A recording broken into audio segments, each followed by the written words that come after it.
There are lots of reasons to believe in a dog food brand. Great nutrition, great price, and your dogs love the taste. But what if it's also made for Caribbean dogs? No artificial colors or flavors, with an eye on the environment, so we only use paper bags. Then you will be just as happy as your dog, truly. It's true, we love dogs. The Akita is a designated national monument in Japan, where they were originated. Now, we have Asha Foster to share with us. Let's go.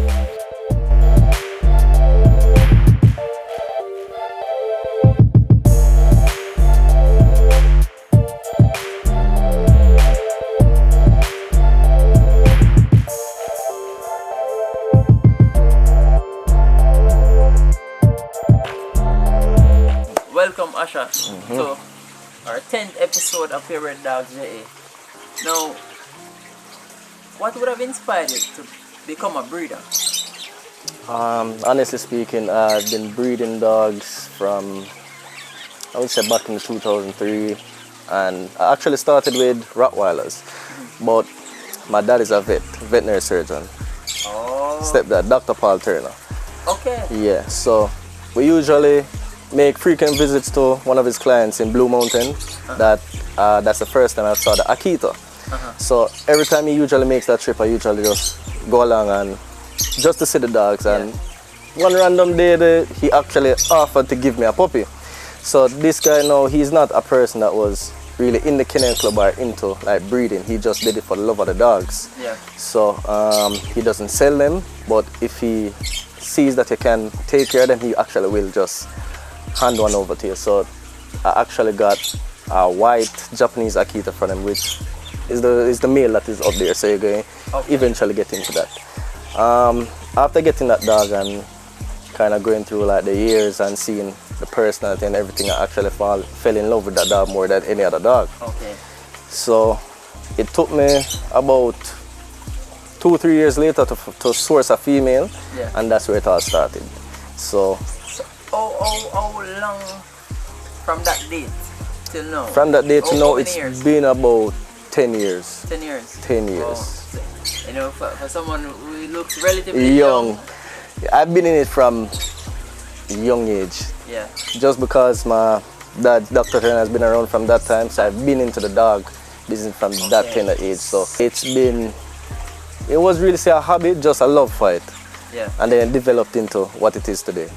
And you would have had that guidance? Yeah, from him. From him? Yeah, coming straight up. So, you know, in terms of the caring of the dog? Caring, grooming, nutrition, up to date with the health vaccine, the care stuff like that, and keep on point with it.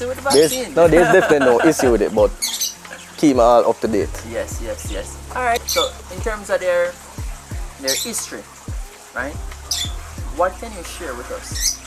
Alright, so originally you have two types of Akita. You have the Japanese, you have the American, but it really starts from the Japanese line. Yeah. So the Akitas now come from northern Japan, somewhere in the mountains, but they're used as working dogs, hunting for really, and stuff like that. Then it goes into the royalty. So the royal families now would have Akitas to protect the family. Royals in Japan? Yeah, in Japan. The royal families in Japan would have Akita for protection. What else? Protection for the dignity, the courageousness of the dog. And they actually say, oh, just like the koi fish here, they say it actually brings happiness. Yeah. I mean, so it has a symbolic meaning. Yeah, it has a very symbolic meaning. Which growing these type of dog for over 10 years actually feel the same way. Yeah. They were originated in Japan. Why is it that they are called American as well? There is the American Akitas. All right, now we have a female, Keller. Yeah. What's her name again? Ellen Keller, who actually got 2 Japanese Akitas, which she brought from the government, which she brought into the US. The dog was then mated with like German Shepherd and other breeds to kind of create the American Akita line to their standard, which the difference between them now would be size. You would say in terms of color and size. So they'll be like, Japanese would be like 75 to 120 pounds, and then the American would be like, I would say 80 to 140, 150 pounds. Height wise, they would probably be about 4 inches taller than usual. So the Americans are a bit much more bigger. bigger and muscular and sturdier than the Japanese Akita. Yeah, they have a more powerful presence. More exactly. I mean, the Akita, the Japanese Akitas are. No, they're Big very dog. powerful. They were pretty much used for how they are working dogs. So all of them pretty much do the same thing. But I know that they pretty much were used on theirs. So Exactly. these dogs are really powerful dogs. Very courageous dogs. Yeah. Believe me. But, you know, as I Believe. said, courage. As I mentioned courage, I wanted to ask you about the personalities of these dogs. What are your thoughts on their personalities? I can't give a set personality because each dog is different in their own way. I have 4 with me right now. So each dog have a different personality. The eldest male I have, he's very docile. He's calm. He doesn't bark. He doesn't even have the energy. He doesn't even like to play with our dogs. Then you have the mother and the son, which are very energetic, very affectionate, loves to play, all up and down the place. And then this one now, which is the most recent one, the first American Akita I have, and I'm trying to just see how her personality is compared to the others, but each dog is different in their own way to me. One of the things I think you would have mentioned is the loyalty of these breeds. Alright, that slipped me. Because I have a whole heap of stories I can give when it comes to loyalty and these dogs. Share one. For instance, we're young. We go out to a party, we enjoy ourselves. There's a specific night I came in drunk, and it was a friend who was bringing me in. Right? Bear in mind, the dog knows my friend for years. But based on how that person was holding me, he took it as I'm in danger. So he attacked the friend. Right? Bear in mind, they had people there to keep him calm. They brought me inside, I was inside. They came back out and they couldn't find the dog. So they thought the dog gone through the gate. So everybody's certain. You know where the dog was? On my bed. Really? The dog was on my bed and did not leave my bedside. They are quite personal. You know, because there's actually a story with these dogs in Japan. Yeah, where they had the monument of the dog in that tree. Yeah. The dog was waiting on his owner. Each day that dog At went 3 to p.m. meet, he goes to the train station Yeah. to wait on his owner, and his owner died at work. Yeah. And that dog waited and waited For 10 years. and waited each day. Every day go back to the same place. In terms of the life expectancy of these dogs, what person should expect in terms of owning one of these dogs? How long will they live? Alright. The life expectancy is pretty much like 10 to 13 years. 15 maximum? 15 maximum. So, as I said, the oldest one I have is 10 years old. So I don't reach that maximum yet, and he is as healthy as ever. He look like him can give me another Is that 10 the same years one or 10. who assisted when you were young? Alright, what would you say is your favorite thing about these dogs? Well, it's hard to list. It's hard to list. Other than the loyalty, 'cause I love their loyalty. I love the fact that they're always by my side. Their personality, in terms of how affectionate they can be. In terms of family-wise, when you have them around family, they're pretty one of the most silliest dogs I could have. Clumsy sometimes, affectionate, love being around, love to lick, stuff like that. And you know that when it comes to strangers now, they're a bit wary. No matter who the stranger is. But other than that, it's just a general love these dogs have for human beings is what I love. They tend to be stubborn, right? That's one of their personality traits as well. Do you have any issues regarding that? With the temperament wise?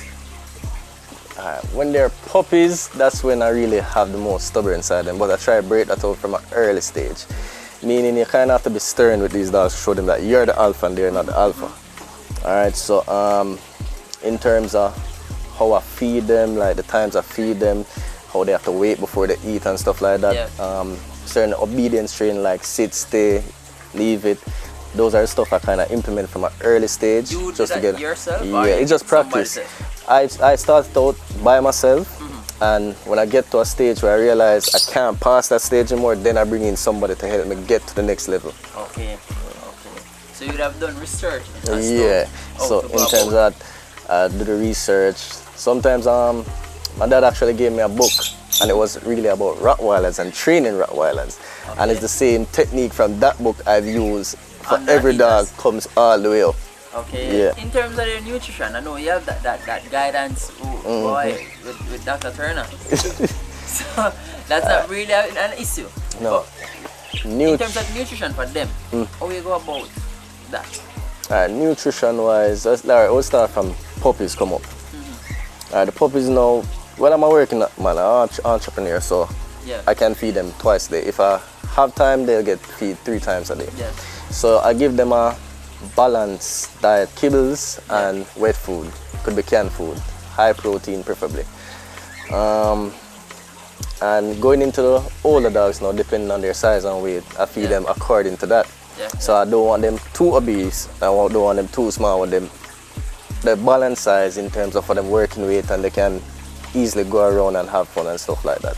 Okay. In terms of health conditions, are there any challenges you would have been faced with? I haven't faced any challenges as yet, hopefully not. But the two health challenges that I know of that I could face down the line is hip displacement and certain eye issues. Yeah, but you would have had the guidance to assist So with that. Dr. Turner now would have given me the guidance and tell me how to deal with it, whatever I need to use. As a matter of fact, he could even give us some tips. Dr. Paul Turner, Managing Director of Born Free Pet Center. We must understand the fact that a dog becomes a member of the family. So there are certain basic requirements, just like a member of the family. Food, shelter, and water. That's the most important criteria. Then in a puppy stage, you go through the stages of vaccine, deworming at 3 weeks, first vaccine at 6 weeks, and that goes through with approximately four vaccines 3 weeks apart. That is basically the puppy stage, after which the dog is introduced with heartworm medication, which continues every 2 months injectable, and every month if you're using HeartGuard or Ivaprop. They go through a regular 6-month vaccination, that's called vaccination booster. And basically, dogs are not figurines. They take maintenance just like the family member. So you go through your prophylactic and your dog will be in good health. When it comes on to the Akitas, which it's the family breed, we will tell everyone that Akitas are very, very children friendly. They are very, very attached to their owners. So therefore you find that once they grow with you, they will always be in defense of you. The problem, there's no problem in having Akitas. People keep on saying you need, boy, they're furry, so they adapt to their environment they're in. Yes, they will be around water a lot because they like to keep themselves cool. So you have a cool area for Akita, and you make sure they have their water. Brush them a lot because they have a lot of hair, and maintain them by giving them their regular baths, giving them their neck guard to prevent ticks and fleas, and that's a prophylactic treatment. Akitas, I consider, our top dog. How often you have to groom them? For the year, pretty much, they have 2 serious shedding periods. And pretty much every month I have to kind of go through it. Like once a week I try to go through it and brush them out. Make it frequent so that they don't really have much hair laying around the place, because when they do shed, it is drastic. In terms of the grooming aspect, not just Grooming wise, you would have done that? yeah, grooming I do that personally, but I also have a pet store down at Boulevard Super Center called Born Free Pet Center, and sometime if I don't have the time, I'll take them down there, and the groomer would sort them out for me. Oh, so there's a grooming. Yeah, there's a grooming station there as well. Okay. Now we're going to have Asha to introduce his dogs to us. Let's go.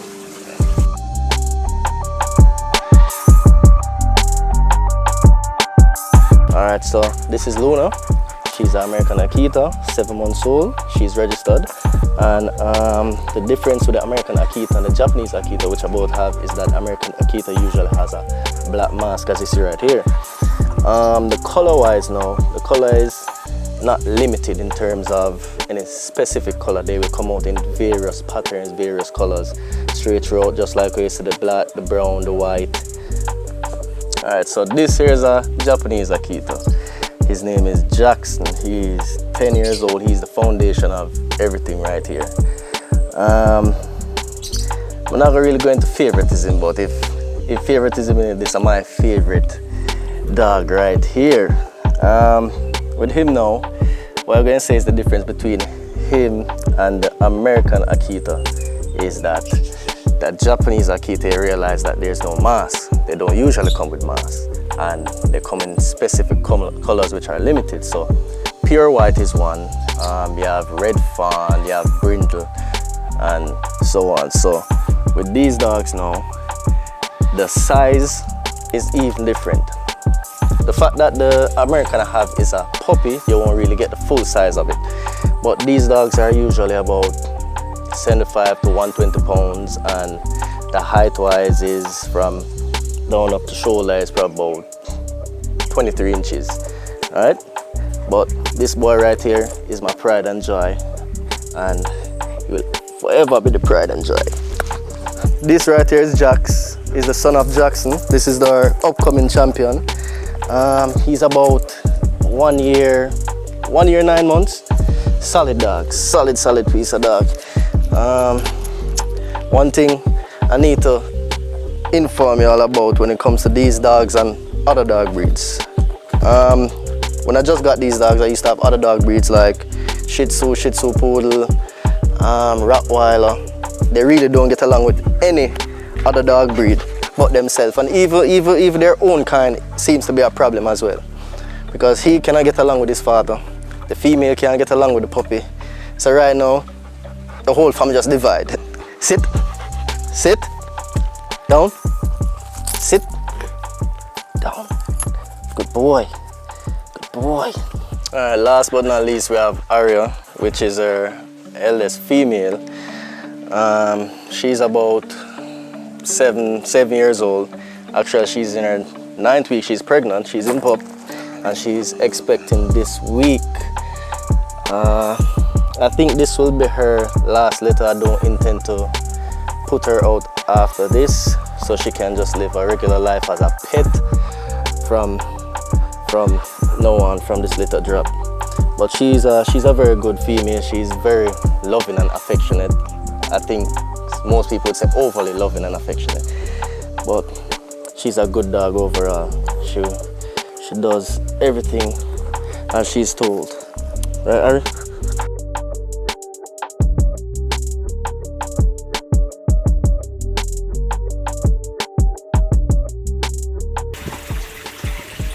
As we close another episode, we're also closing our first season of Purebred Dogs JA. Now, remember guys, next season we'll be looking at the different kennels and of course having different breeders as well. Now, I'd like to thank all of our viewers on all social media platforms. Now, please remember, continue to like, subscribe and share our content. See you next season.